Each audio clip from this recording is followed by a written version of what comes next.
Thank you, Celia Center. Thank you, National Adoption Conference attendees. I am happy to be here. There is a song that I sang as a child. Many of you may know it, or perhaps you sing it to your own children, and it is called Jesus Loves the Little Children. That first verse is so close to my heart. It says, Jesus loves the little children, all the children of the world, red, brown, yellow, black, and white. They are precious in his sight. Jesus loves the little children of the world. And I can remember as a child, before I could even speak, there was a little voice inside me that said, you are loved, you have purpose, and you matter. So my journey, just to give you a snippet, has taught me that love requires empathy. Jesus reached out to the least of these. He cared for the marginalized and planted seeds in all of us and every soul, that they may grow and prosper and that light might shine through. I've also learned that in this country and beyond, race matters, color blindness is dangerous, and in order for racism to be dismantled, each of us must be engaged in social justice, and we must fight for equity in all aspects of our life. To give you a headline of what has been happening in the transracial adoption world, especially dealing with Black children and brown children raised in white homes, I will just highlight 4 examples. In the headlines, in 2000, In Their Own Voices, Transracial Adoptees Tell Their Stories by Rita J. Simon and Rhonda Roorda was published by Columbia University Press. Rachel, who is interviewed in the book, is a young adult Black adoptee living in a predominantly white community in South Holland, Illinois, struggling with her identity. She reported, Rhonda, I have low self-esteem. My experience could have been quite different had my parents done things differently. If a parent is willing to help a child become more aware of their identities, it would be so much better for the child. I feel like I was in a box. In 2014, beloved Ethiopian son Fasaha Sol Samuel, born in Jimma, Ethiopia, and adopted by American parents, author Melissa Faye Green, and her beloved husband, criminal defense attorney Dan Samuel, lost his life by suicide at the age of 20. In all of these things, are we listening? Are we seeing?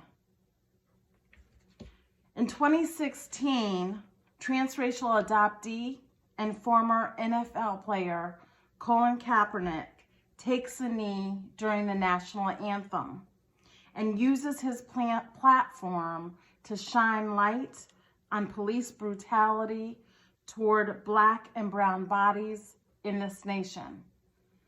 Are we seeing? Are we listening? On May 25th, 2020, the nation and the world witnessed the death of George Floyd, a Black man who died at the knee of a white police officer. Are we listening? Are we seeing? As a student of transracial adoption, I can tell you that transracial adoption, whether through this country, internationally, private or domestic, is bold, it's complex, it's context tied, and it is a lifelong journey. Where have we been and where are we going as transracial adoptive families in this country? I wanted to shine light on that from my perspective as a Black transracial adoptee that was born in 1969 and was placed into the New York foster care system by my mama. And my mama cared deeply about me and knew that there was other opportunities that she wanted for me that she could not provide given her current situation. As an adoptee, when we hear that we were placed into adoption because our parents loved us, it's hard for us to understand that, especially when we are no longer with them. The pain, the grief, the trauma that so many of us experience is real. My mother, my mama, knew from her position that she wanted to provide an opportunity for me.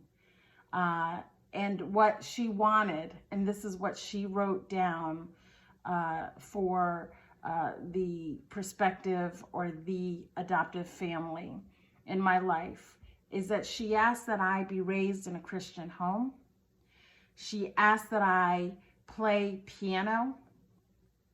She expected and desired that I keep my first name, Rhonda, which means powerful river, and that it must be spelled with an H. And just as importantly, she expected, wanted, prayed for the fact that I would have a college education. Back in the 60s and the 70s, there were not many opportunities for Black and brown, particularly African American women, to be able to climb up the corporate ladder or to have multiple opportunities. So this is what she expected, and this is what she prayed for. I was in the New York foster care system for 2 years, and I was placed in a African American adoptive home. And I'm told by my adoptive parents that they were upper middle class, that they were wanting to adopt, but because of their age, were not able to adopt. So they held me there or cared for me there for 2 years. And then in 1971, I was adopted into the Roorda family. And in my family, at the time, I had a brother, Christopher Tice Roorda. I called him Duffy. And Duffy was 3 years old. I was 2 years old. And he was a wonderful playmate, a wonderful brother. And today he is a good friend, and he is also one of my confidants. So I care very deeply for him, as well as my sister, Jean, who was born into the family 8 years after, actually 6 years after I was adopted. She is 8 years younger than me. So, but at the time, in 1971, parents like mine, many who were white, Christian, and recent graduates of colleges and universities, they wanted to expand their family through adoption as well. And coming right after the civil rights movement, where we as a nation understood that there were parentless children, from many different backgrounds, or I would say not simply white, but also black and brown children, that they could adopt them as well. So my parents adopted me as well as many others. And in 1972, the National Association of Black Social Workers, as well as other Black political groups, were very concerned about this new family practice, seeing Black children being placed in white homes. They also had many concerns that Native Americans from our First Nations had, and that was the concern of pockets of Black and brown children, and in their case, Native children, leaving their communities and not having a sense of cultural fluency in those communities. So the National Association of Black Social Workers, the NABSW, was one of the most vocal groups on the issue of transracial adoption. And I wanted to read to you an excerpt that came out of one of the NABSW national conferences in 1972 regarding this issue, so that you can get a flavor. They said, Black children belong physically, psychologically, and culturally in Black families in order that they receive a total sense of themselves and develop a sound projection of their future. Black children in white homes are cut off from the healthy development of themselves as Black people. The socialization process for every child begins at birth. Included in the socialization process is the child's cultural heritage, which is an important segment of the total process. This must begin at the earliest moment. Otherwise, our children will not have the background and knowledge which is necessary to survive in a racist society. This is impossible if the child is placed with white parents in a white environment. We, the members of the NABSW, have committed ourselves to go back to our communities and work to end this form of genocide, which we call transracial adoption. So you can hear the strong emotional plea from the NABSW that this type of practice ends for the reasons they cited. And as time went on, they held on to their view, but they also did recognize that there was a disproportionate number of Black and brown kids in foster care. But so their voice became a little bit more quieter, but still these concerns are prevalent in today's era as well. So my parents, just like many parents who had kids of color, did think about, to some degree, will race matter in our home when we have this Black child or this brown child. And at the same time that parents were continuing to adopt transracially, some, I might add, were concerned about that same statement to such a degree that they did return their babies. But for those families that continued to adopt Black and biracial children, social scientists tried to respond to the concerns of the NABSW by starting studies looking at how children of color were adapting into their families. And think about how that might be.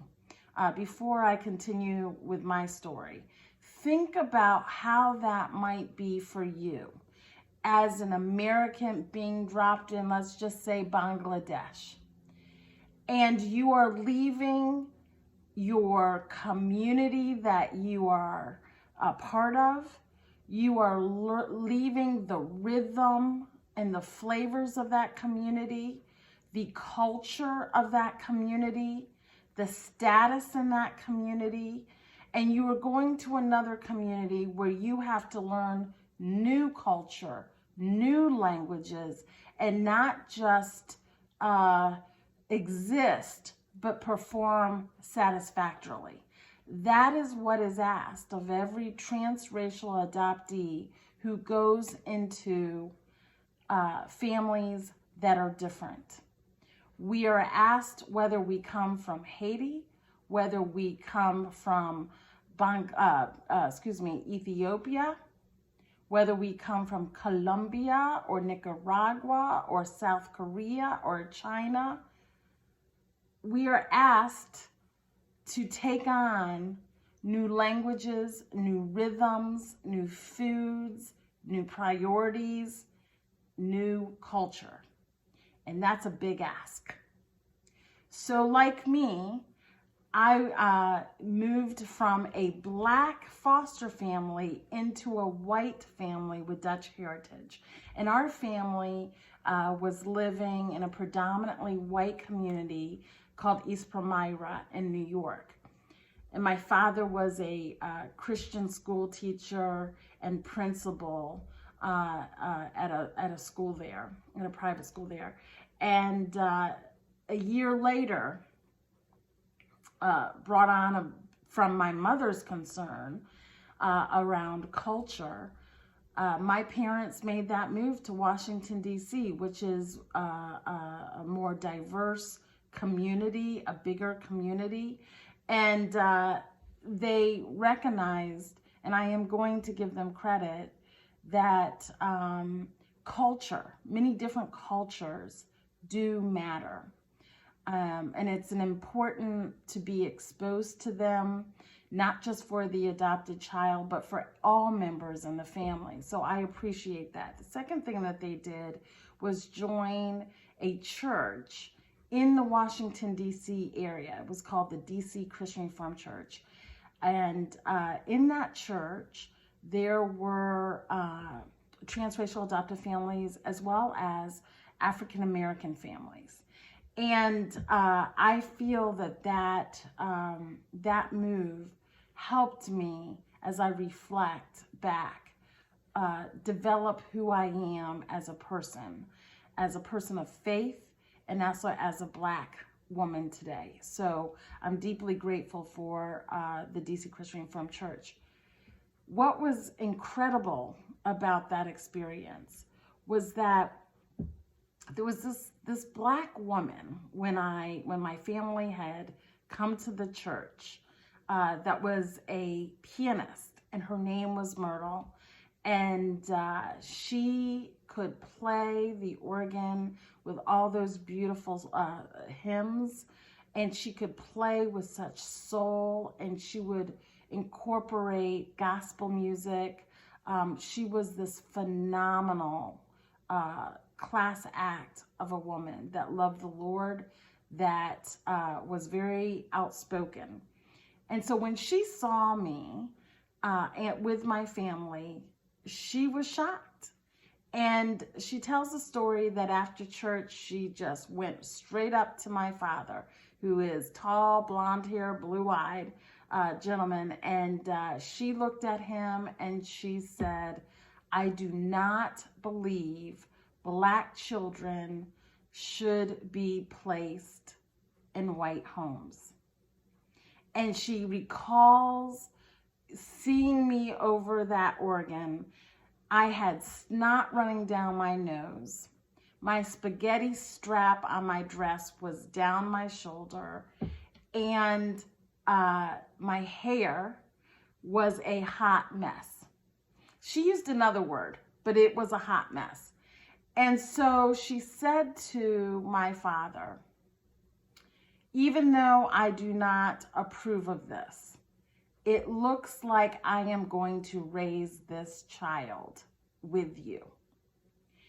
And at that moment, until when she died in 2006, she cared for me, loved me, This is a woman that was not getting money from the state, was not trying to save me, had 3 beautiful children, educated children, and did not need to take on another child. But yet she felt called to do so. And that is astounding. It's also astounding that my parents let her. As my dad said, that's probably the first time he ever said, yes, ma'am, to anybody. So that was a huge thing back then, even now, to have an African-American godmother. And much later in my life, in my early 20s, I also was blessed to have, and still do have, an African-American godfather from a different family who felt that God called him to pour into me. So it is incredible to see how God works in even difficult situations. One of the issues that I struggled with, which we now know from the work that I've completed on transracial adoption, as well as work by other adult adoptees, is that many of us were struggling for our identity. So think for a minute. While we are, as adoptees, thankful to have homes and thankful to have some stability, we also come with our own DNA. We come with our own stories from our ancestors. We come with our sorrow, with our trauma, and also with our joy. So we are multifaceted. And so for many of us, we still try to find our identities. We loved our family dearly, but we still wanted to know, where do we belong? Where do we fit? And so, like my parents and many other transracial adoptive parents, and perhaps you, looked at the colorblindness as a policy in which we raise our children. And that is saying, we don't see color. You are just like us. And that's the veil that I was raised with, that my parents did not see color. Yet, it begs the question, are you sure you didn't see color? So one of the things that I struggled with was my hair. I wanted to be just like my brother. When we would drive to the ocean from Maryland and Tacoma Park, Maryland, and we would jump in and into the waves, and we would tumble into the sand and make sand castles. My brother, when it was time to have lunch, he would just shake his hair, and you would see water just being airborne, just flying off his hair. And I would notice in my hair's natural form that I didn't have that same effect. And in fact, I didn't see anything flying off my hair.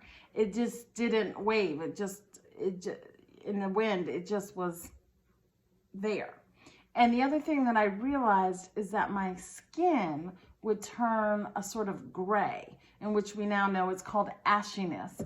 And I noticed those differences, and I didn't like that. I didn't like those differences, but because I was so wanting to fit in, I suppressed those differences, those feelings where things were not the same.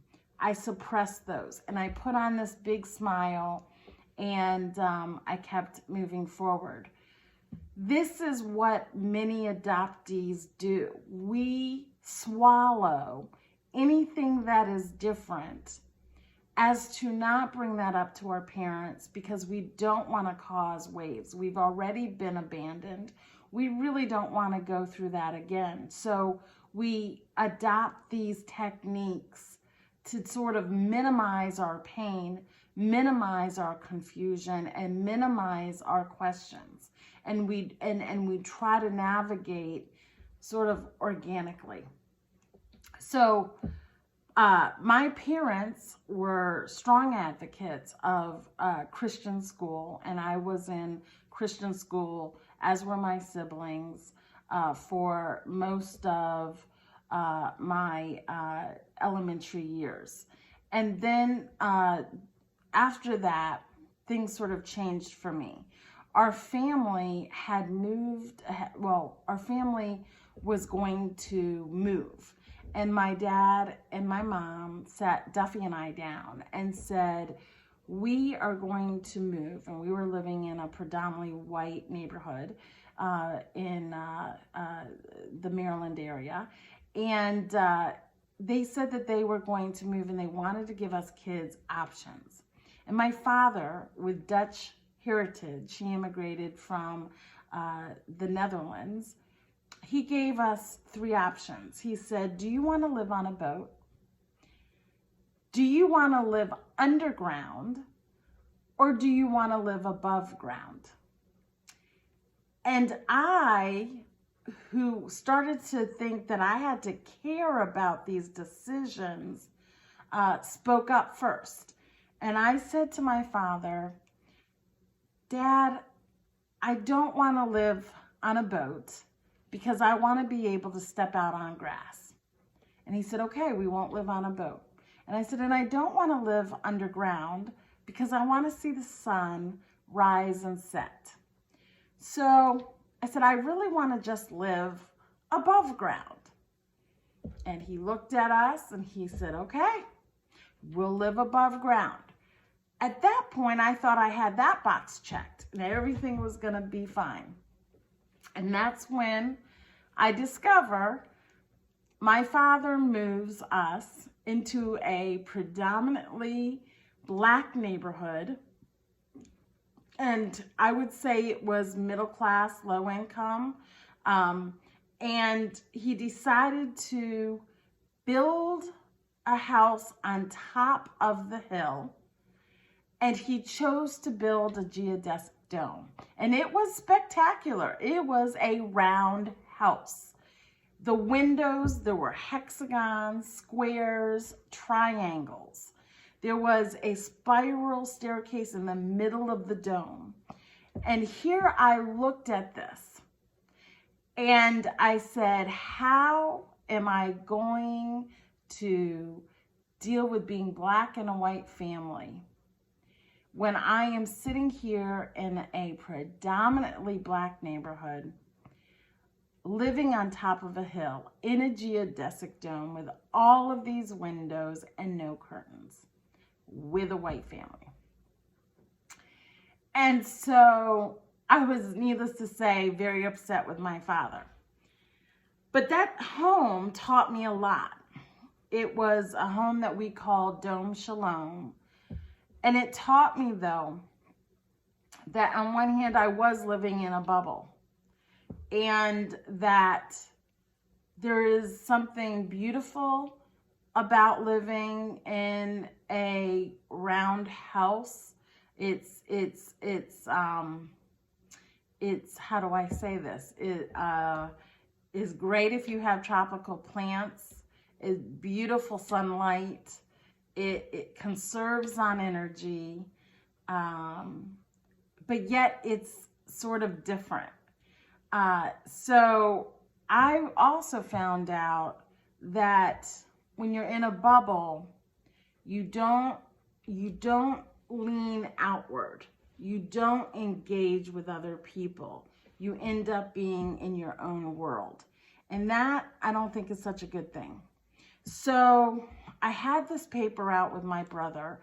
I had 100 homes. He had more than 100 homes in the adjacent neighborhoods. And we faithfully would get up very early in the morning and we would go down the hill I went down the hill sometimes by myself, but down the hill with my cart and my bag, and then he would go to one neighborhood, I would go to another neighborhood. We didn't always leave at the same time. Sometimes we did, sometimes we didn't. But I did this faithfully, and I did this for 7 years. But when I started out, I made sure that I left so early that no one on the street would see me. And this worked beautifully up until it didn't. And I remember going down the hill by myself with my cart and my bag, and I was doing such a great job getting up early and avoiding anybody on that street. And then all of a sudden I look back up and there's someone in front of me, and I could feel his breath on my face, and I froze.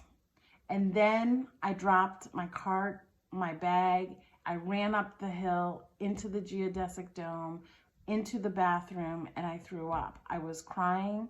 I was devastated. I felt like I couldn't breathe. And my parents were there and they said, well, what happened? And I said, somebody said hi to me. Think about that.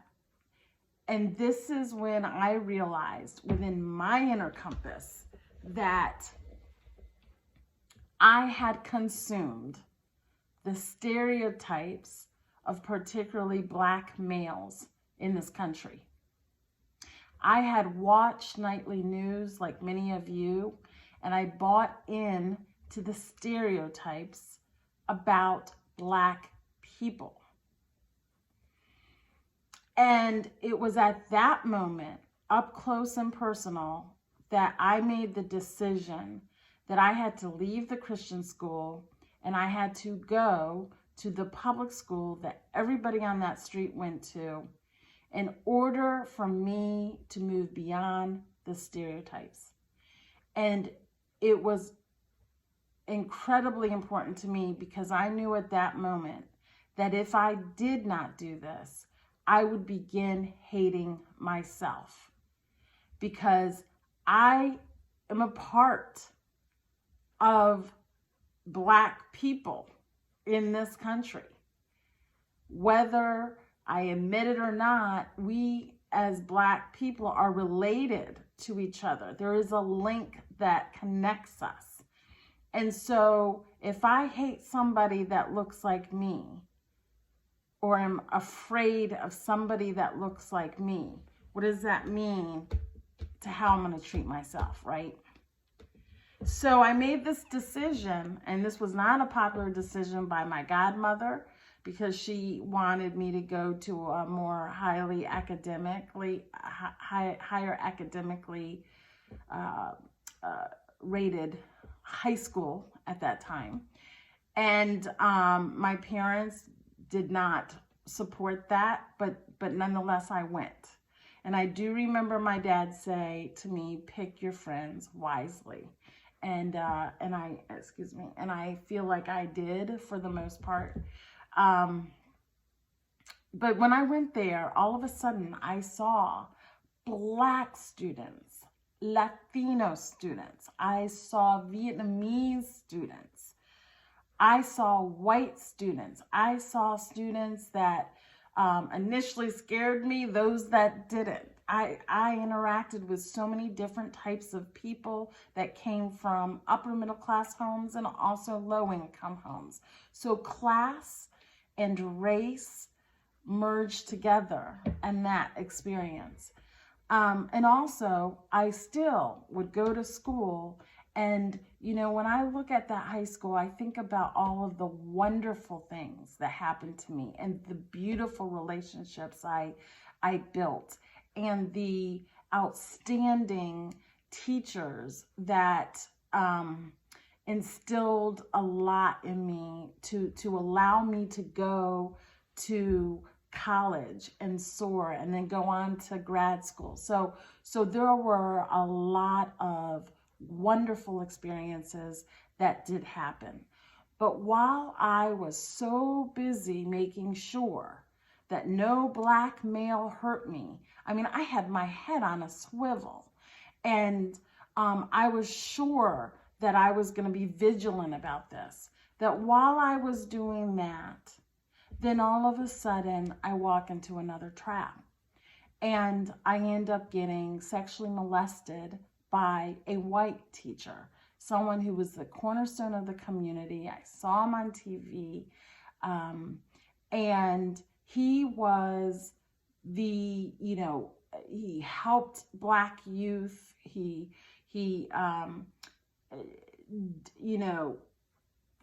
cornerstone of the community.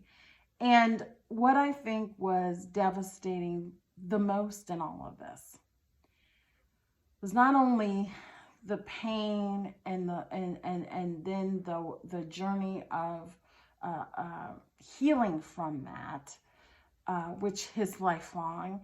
It was also the fact that when I saw firsthand that when whiteness and power come face to face with Blackness, whiteness and power too often trumps Blackness and also tries to trump justice. And so I was devastated to see the lack of support I received from my family, the quietness, the silence. And this is not just an indictment of my family. This is a concern I have with many, particularly transracial adoptive families that have kids of color. When injustice happens, how do you respond to caring for the needs of children? Are you going to fight as if everyone's life depended on it? Or are you going to be silent? And I am telling you, our children are watching. Our children are watching if there's disparity in treatment. Our children are watching how you respond to a community that looks like them, how you respond to caring for the needs, but also how you show humility and learning about communities of color. They're going to look at who is sitting at your dinner table. Does anyone reflect them? When they go to family reunions and events, are their needs covered? Do we ask them what they need? Do we do research on transracial adoption? And how do we lean into these communities to develop a comfort level in these communities, to develop a knowledge and to get guidance from? This is what our kids are looking at. Now, it's interesting, if we look at the research that was done on transracial adoption, particularly by my co-author and she was my dear friend, Dr. Rita Simon, who was the only one and is still today the only one who's done a 20-year longitudinal study on the topic of transracial adoption, where she looked at transracial adoptive families in the Midwest, well over 200, that had adopted Native American, Asian, Latino, and Black children. She looked at them and these families, and this period is from 1972 to 1992. And what she discovered through interviewing parents of kids of color is that love was profound. Love, in her eyes, was enough.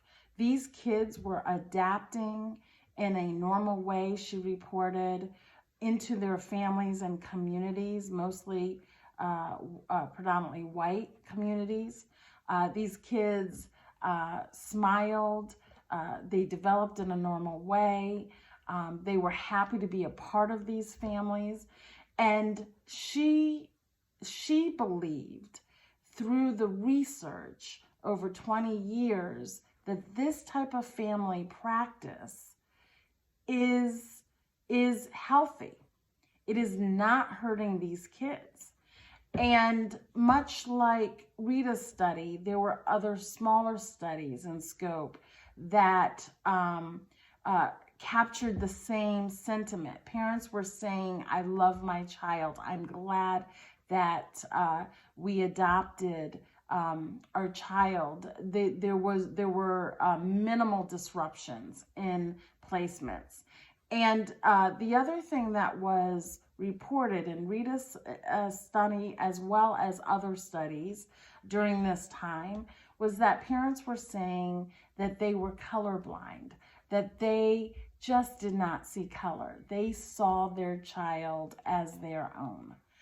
And that sounds nice, but when we dig down, what we're seeing when we look at the traditional research and the research that basically is the foundation of the current federal policy here in the states on transracial adoption, the Multi-Ethnic Placement Act of 1994 and the interethnic provision, which basically said we're not going to delay or deny placement of any child because of race, gender, sex, religion. We are going to do our best as a system to move forth these children in homes. Many of these homes were white. And they felt, they did say in these statutes that it would be nice if adoption agencies would hire staff that reflected the population that they were serving. They said it would be nice. It would also be nice if they would lean into, the agencies would lean into communities of color and, you know, get expertise from these communities and also educate these communities on the option of adoption. But there were no accountabilities put forth that would make this, execute this, and hold parents accountable, hold agencies accountable to really recruit, retain staff, administration, board of members of color. There was nothing that held white adoptive families, evangelical communities accountable for how they cared for these kids, their understanding of education around this topic, their interaction in communities of color, their comfort level in communities of color. There was no accountability. So what we saw in these studies is that, yes, kids of color were adapting. They were smiling. They were making white parents and siblings and extended family members comfortable. But what didn't show, and this is what is so critical as well, what didn't show is the skills and the expertise potential white parents had as it related to communities of color. What, and again, I keep on emphasizing, what is the comfort level? What types of meaningful relationships do you have with people of color? What are you doing to make sure that you are incorporating the needs of that child into your family, as well as the cultural aspect? So if I walked into your home, would I know that you are now a blended family and that you have a person of color? If I see, you know, artwork, or if I see pictures, or if I see books, or if I see, you know, what do you have that blends in the identities of every member of your family? If you look in my home, you're going to see African artwork. You're going to see Van Gogh pieces of art. You're going to see artwork from places that I have visited throughout the world. including in West Guinea, Africa, where I have wood artwork. You're going to see pictures of my adoptive family. You're going to see pictures of birth relatives. You're going to see the soul of who I am in this home. So what is in your home? Those are good questions to ask yourself. So we never held you accountable for how you were caring for our children. And the question that I put forth in my own adoptive family is that, what would you say to my birth relatives? It's not about judging whether or not they could take care of me or not. It's not about judging economic positions or what you think of them. The questions are on you. You were entrusted by God to do right by the child, whether by birth or adoption. And you are held accountable to be able to say to the community of birth or to the birth family how you cared for the needs of the child. Did you see them? Did you hear them? Did you do what was right for that child, even if it wasn't comfortable in your world? When you are at church and you open that bulletin and all you see are white faces, do you say, wait a minute, this does not reflect my family? I want to see pictures of black and brown faces, not with flies on their faces, but those also who are engaged in living out God's purpose in their life. We are, and your kids are watching. They're watching what's important to you. So if you say color blindness does not matter, color does not matter, but yet you are living in a predominantly white community, going to a predominantly white place of worship, lining up with political views and social views that are comfortable to you, without taking into consideration what those actions might feel like for your child of color, then what's happening is that you are colorblind. You are not seeing your child, and your child will feel this.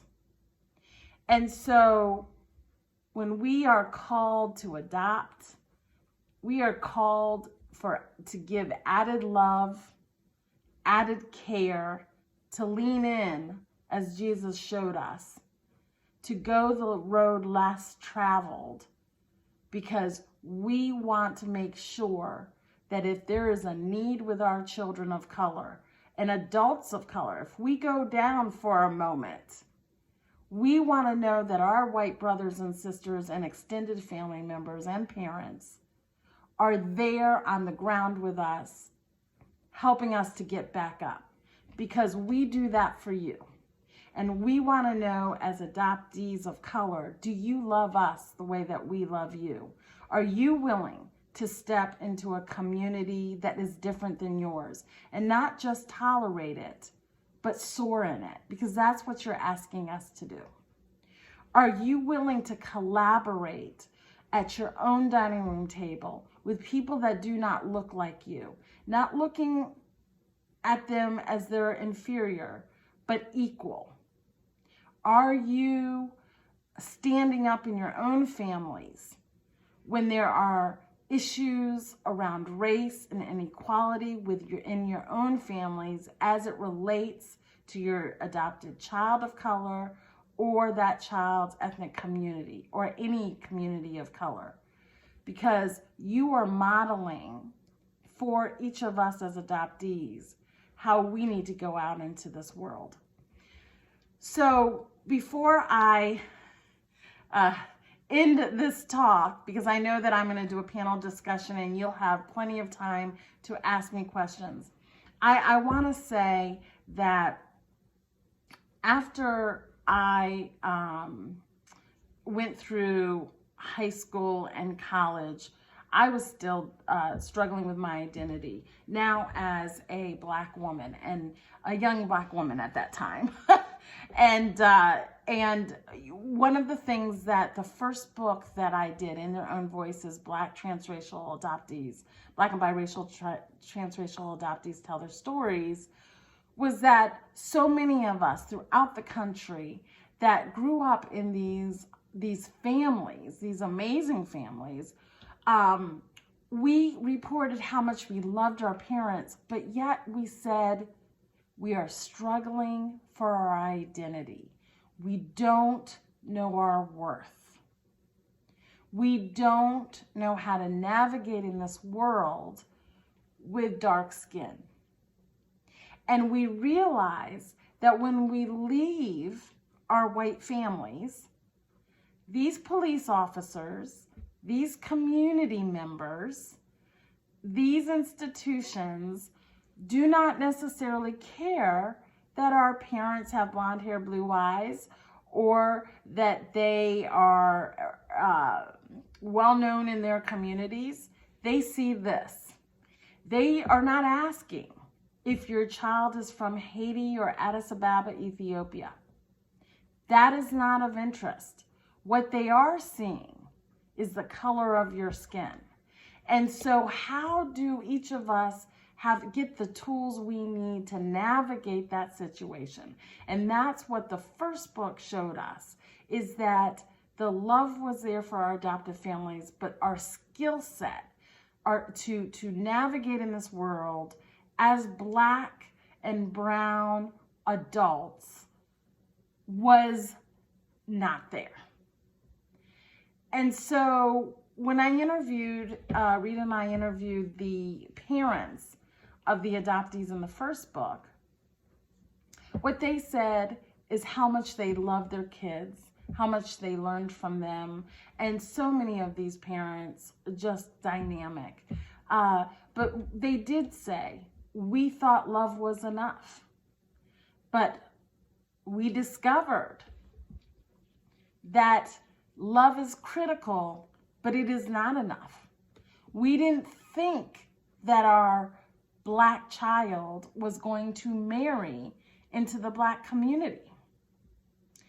We didn't think that their stats were going to merge into the stats of Black and brown folk in America. We didn't know how to talk to them around issues of race. So here we're starting to realize there's this void. And in 2009, Rita and I came out with our third book in the trilogy. And we interviewed white non-adopted siblings of the families in the first book, or the adoptees in the first book.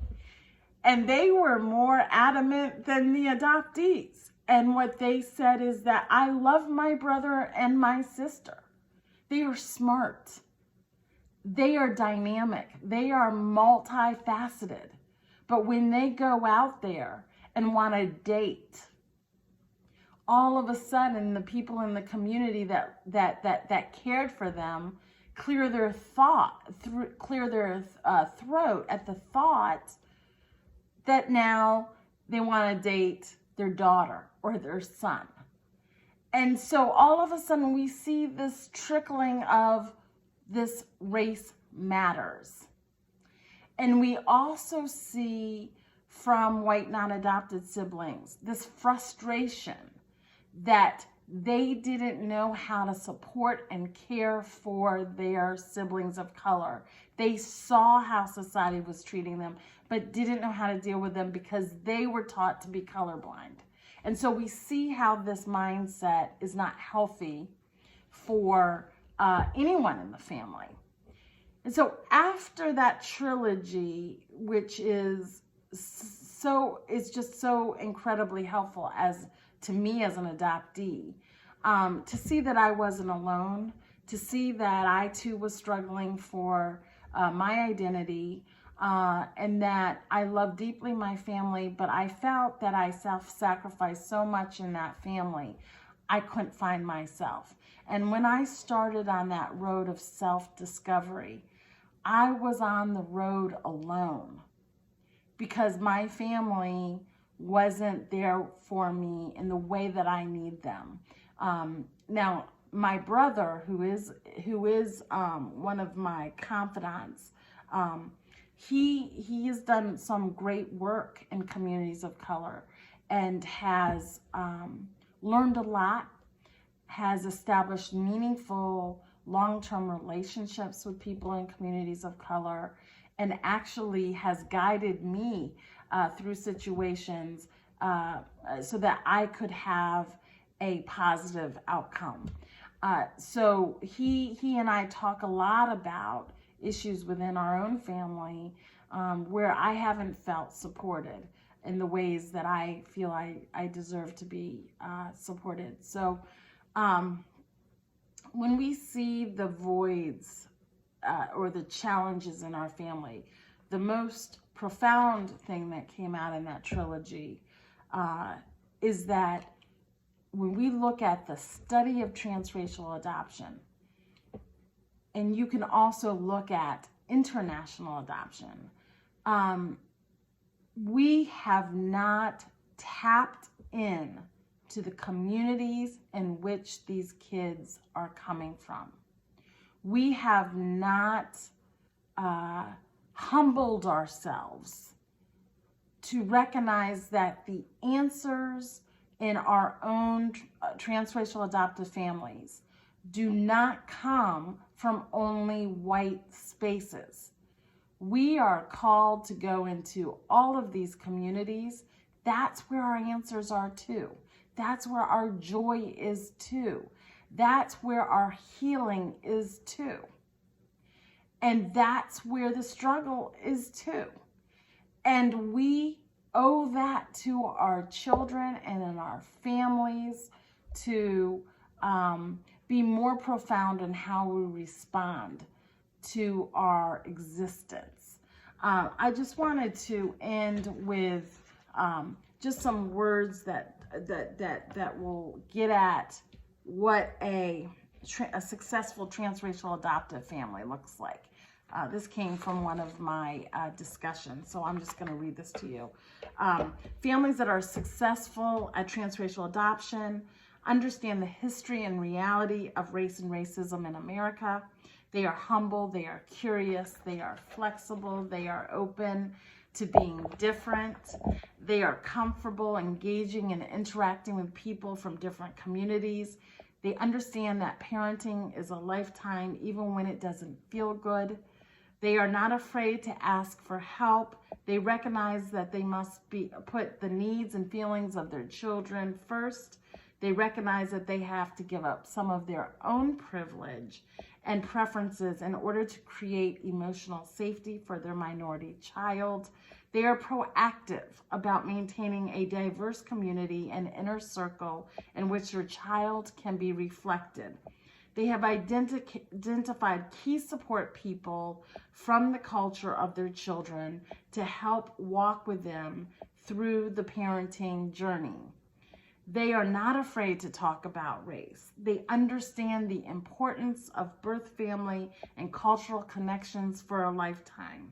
They understand that their job is to teach their child how to function within both worlds, the world of their birth and the world of their adoption. And they take the time to understand what it feels like to live life in the skin of their children. And I just want to say to you that it is an honor to talk with you. I look forward to any questions that you may have because I know I went through this pretty quick.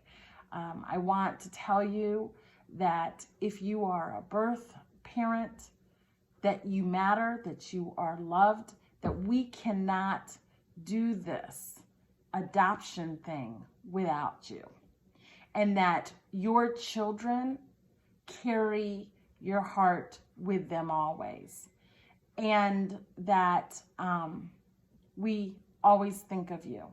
If you are an adoptive parent, we want you to know that we love you so much, we're willing to go outside of our comfort zone to live and to be a part of your life.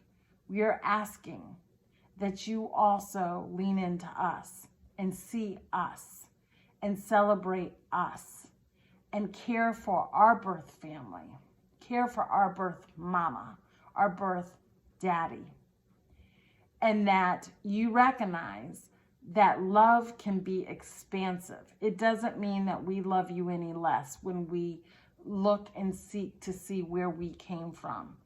The other point is that we deserve to understand our truth. Everybody deserves to understand their truth. And finally, that faith in God, how we carry out His purpose in our life, should be one where we don't judge others, where we open our hearts, where we are willing to learn, when we do more outside of our geodesic dome, and where we lean in. That's where it's at. That's where we see miracles, incredible love, incredible purpose. And we sometimes realize that God is blessing us through our children more than we realized, and that there is no room for saviorism, because it is a communion.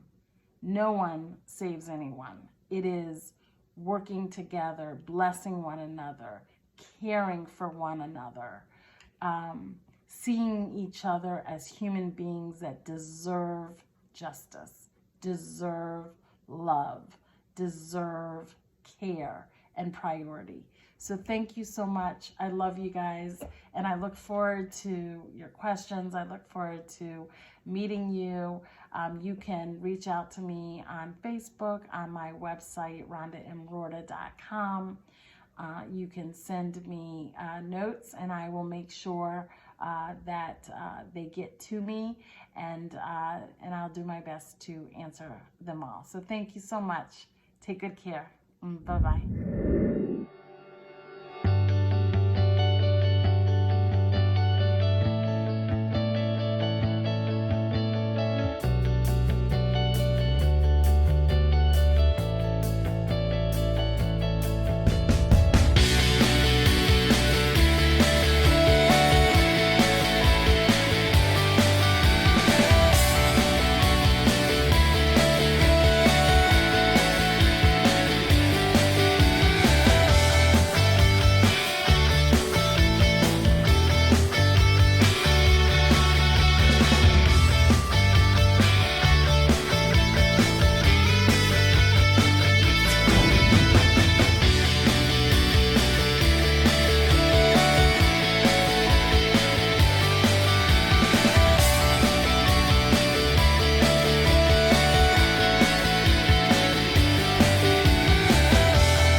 My name is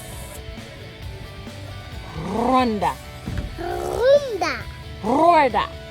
Roorda. right. Yes. My name is Rhonda. Rhonda.